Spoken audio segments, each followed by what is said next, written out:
So you know, we don't often come to church on Christmas Day, and that's a shame, isn't it? It is. This is the It should really be a two-part experience, really. Christmas Eve is part one, and full of anticipation and the quiet entrance of the baby into the world. And Christmas Day is the bright light of morning. It has a different mood and a different purpose. It's really part two of the experience. It takes the story of hope and salvation into the firm presence. Christmas Day takes Christmas out of the misty romance of Christmas Eve and into the bright reality of Christmas Day. In the beginning. In the beginning. Those three words could be the beginning of the Gospel of John, our lesson today, or they could be the first three words of Genesis, the story of creation. And that isn't an accident. John absolutely intended people of faith to connect the telling of his story of Jesus Christ with the well-known account of creation. In the beginning, God created the heavens and the earth by speaking them into existence. And in the beginning was the Word, and all things were created through the Word. Genesis teaches that God spoke life and light into being. And John says that what was created in him, in Christ, was life and the light of all people.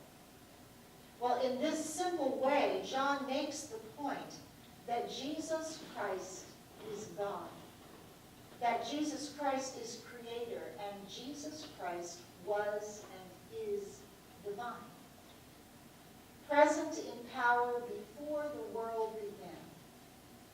John tells us that Christ not only creates world, light, life, and all humanity, but that all creation lives in Christ. Lives in Christ.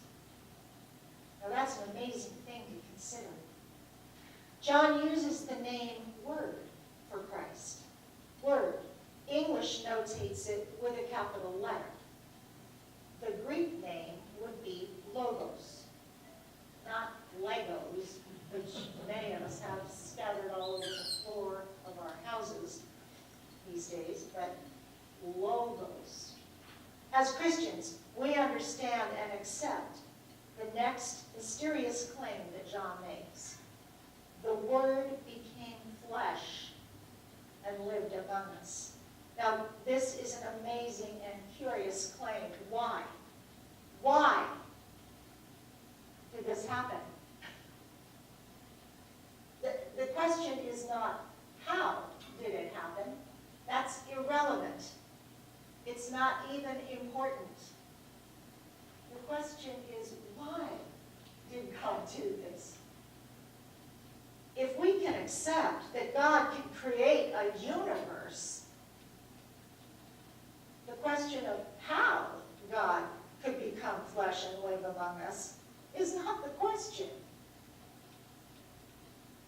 Except for mild human irrational curiosity.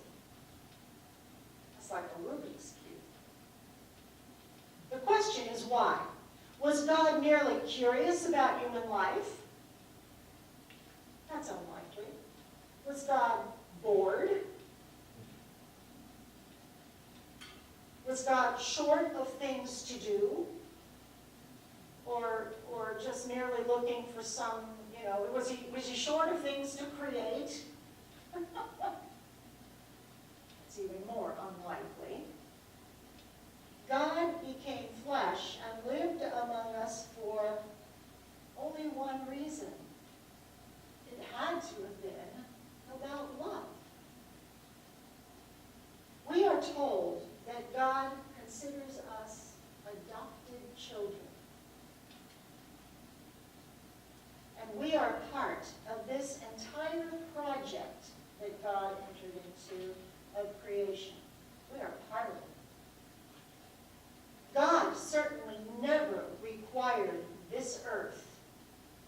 the seas, or the air, or the soil.